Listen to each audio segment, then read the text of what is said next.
Welcome or welcome back. My name is Tab and I love to talk about books.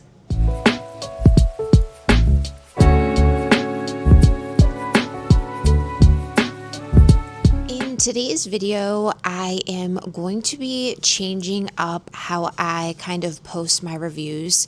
So I'm not sure if I've already said this in another video or not, but I have started accounting school. I'm going to school for my master's in accounting, and that is going to take up a chunk of my time that I used to set aside for reading.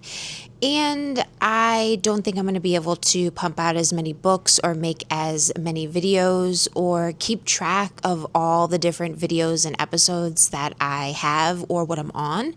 So I think to make things easier, every Friday, I am going to post kind of like a weekly reading wrap up of the books that I read, what I'm currently reading or listening to, and that's how we're just going to do it. So every Tuesday, I will post my book drop episode, which are all of the new books coming out that week, any book purchases, any book news, and then every Friday, I will do like my weekly reading recap video, which hopefully should be a little bit shorter than some of my other like read it and return it videos. We'll see how it goes. It may change. I am just, I'm a registered nurse right now, so I'm going from registered nursing to accounting, and I do have my MBA, but not in accounting. So, okay. For my weekly reading wrap-up books, I read 3 books last week. So the first book I read was The Tourist Trap, and let me see, this is the cover. I ended up reading it on my Kindle, and this book took me over a week to finish. Nothing was wrong with it. I was just in such a book slump. All of my favorite go-to genres just were not working for me, and it was extremely upsetting. I also think it had to do when I was, applying for accounting school, figuring all that out. I just wasn't in the mood to kind of read, I guess. I was in the mood to figure out what the heck I was going to do for the rest of my life. But I finally finished that. I rated it 3 out of 5 stars, and it was 4 out of 5 on my spicy scale.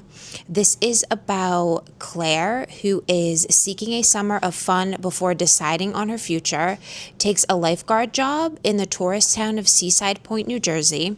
She's surprised to find out that the room she's renting is in the house of Miles, her ex-boyfriend's older brother and someone she used to have a huge crush on. And aside from Claire, the male main character is Miles.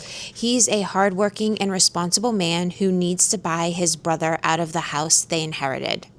He doesn't need the distraction of his brother's ex prancing around, but he finds himself drawn to Claire's carefree nature and infectious enthusiasm. It explores the grumpy sunshine dynamic of them, as Claire is extremely energetic, full of life, ever the optimistic, and Miles, who needs to loosen up and enjoy life, even creating a summer bucket list that they can accomplish together.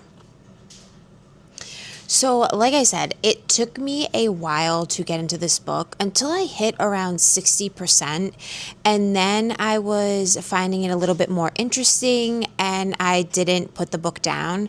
But getting to that point, it really took me a while to hook into it. I didn't necessarily enjoy Claire's character, I guess. She was very like, oh, I'm hot, I'm blonde, I'm awesome, I know you love me type of deal. And she definitely, it wasn't in the extreme like situation, like the extreme side, but in the beginning it was a lot. Like, we all get it, you're pretty, guys like you, and you love to flirt.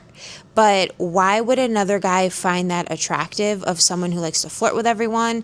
But as you get to know Claire's character a little bit more, you kind of see why she is the way she is and why she does the things that she does. I would pick this book up if you love like an ex-boyfriend's brother, roommates to lovers, forced proximity, there's a cute summer bucket list, age gap, grumpy sunshine, and this book gave me the ultimate summer vibes. They had like a summer party on the beach with beach games, and it was a whole community, lifeguards. This will definitely put you in the summer mood if you're looking for a book to do that.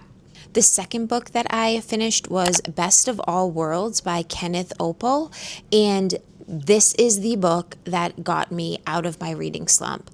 I picked this up and I read it in 2 sittings, but because I picked it up at like 11:30 at night, because I was like grasping at straws to try and find something to get me out of my reading slump, and this book did. This is marketed as a YA like thriller horror, but I would definitely throw science fiction in there, because once you read it, you'll kind of know where the science fiction element comes from. And I gave this 4 out of 5 stars, and it was 1 out of 5 on my spicy scale. This book was about climate change, government conspiracies, left versus right, aliens, racism. There was so much like hidden into this book that wasn't in your face or wasn't overwhelming or too much.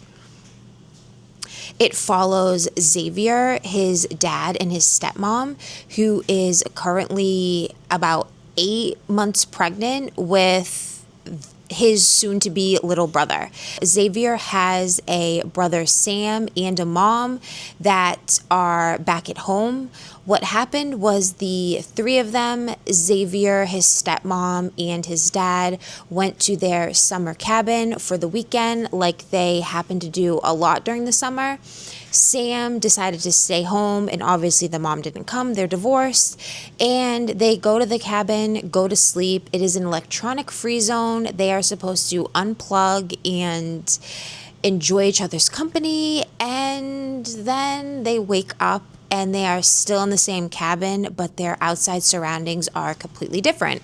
They are on a farm with a barn, and there's a pasture. There are goats causing a ruckus because they need to be milked, and the whole time you're wondering, WTF is going on, and how did they get there?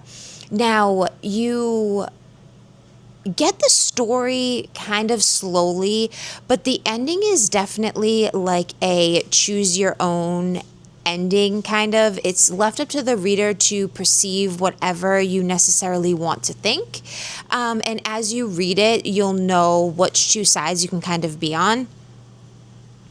And it was easy to think that this maybe could have been like a fever dream, but they all woke up with marks on their back, and it just seemed like someone must have done that to them and brought them someplace, but who and why? And Xavier at the time just graduated 8th grade. I think he's like 13 years old, just hitting puberty, and now he is on this random area with no one but his stepmom and his dad, and like the book is like 3 years later, so he is now 16, has never kissed a girl, never done anything. He's trying to figure out what the heck is going on, and is this how his life is always going to be without ever kissing a girl or partaking in anything that regular teenage boys do. It was such a good book. It is a bingeable book. It's under 300 pages. It was so good. Out of this whole video, if you take any of my recommendations, pick this book up. And the third book that I ended up reading was The Night and the Moth by Rachel Gillig. I was very nervous coming into this book because I really did not enjoy One Dark Window and Two Twisted Crowns, which were part of the Shepherd King duology. Now, hear me out. I enjoyed them enough to read the duology, like the second book, and complete it, but I wasn't in a rush to necessarily pick up anything else by Rachel Gillig until I saw the reviews about this book. And I was like, okay, it came in from my library. Let me just see what this book is all about. It's the first book. It's not like I feel like I have to read 6 books after this. And I was not disappointed. I ended up rating this book. Sorry, that's my dog. I ended up rating this book 4.25 stars with 2 spice.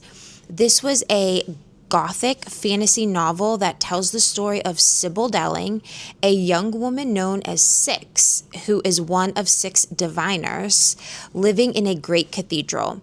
These foundling girls have traded a decade of service for a home in the cathedral and receive visions from 6 unearthly figures known as omens, which they use to predict futures for others.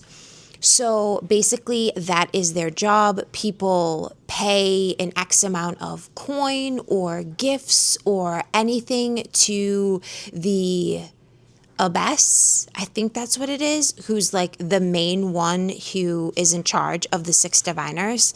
And each one of the diviners takes a turn, and they are kind of drowned in this magical well. And then they have dreams and visions of each of the 6 omens and how that pertains to the person who is asking to have kind of their future read. It was so interesting. There are knights. There is a new king. There are talking gargoyles, which, oh my God, that character is the absolute star of the show. It is so... That talking bat-like gargoyle is absolutely amazing. It was so enjoyable to read that, and maybe that's why I enjoyed this book a little bit more than our other ones, is it was actually like kind of funny was mixed into it. It made you laugh. It was a little bit more lighthearted than the other ones, which just seemed so gothic, so drab, so like no happiness can come out of this.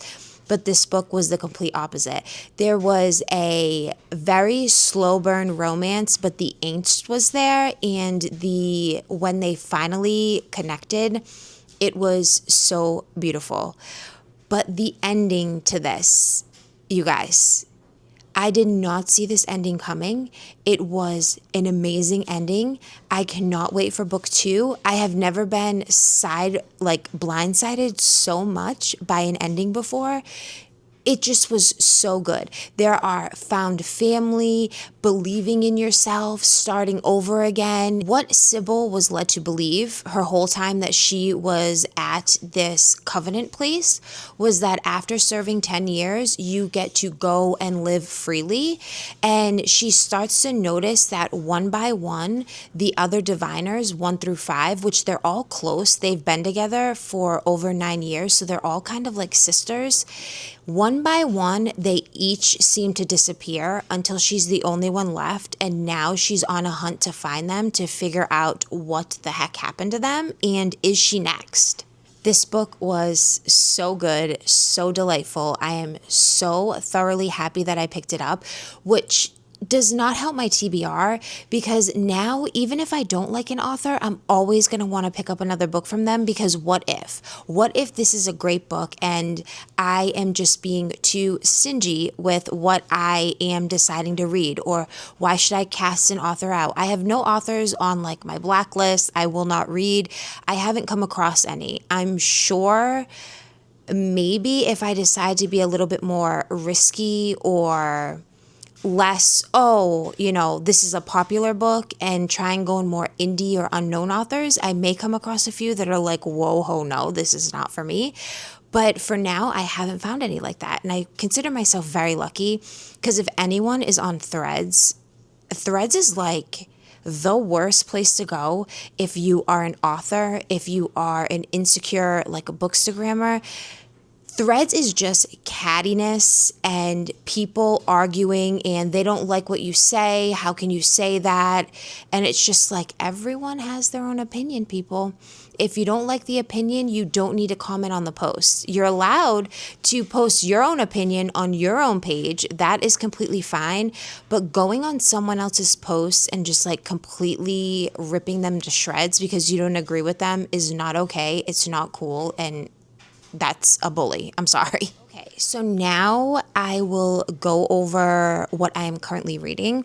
So I am still trying to get myself through Fearless by Lauren Roberts. I don't know why it's taking me so long. It's the last book in the trilogy.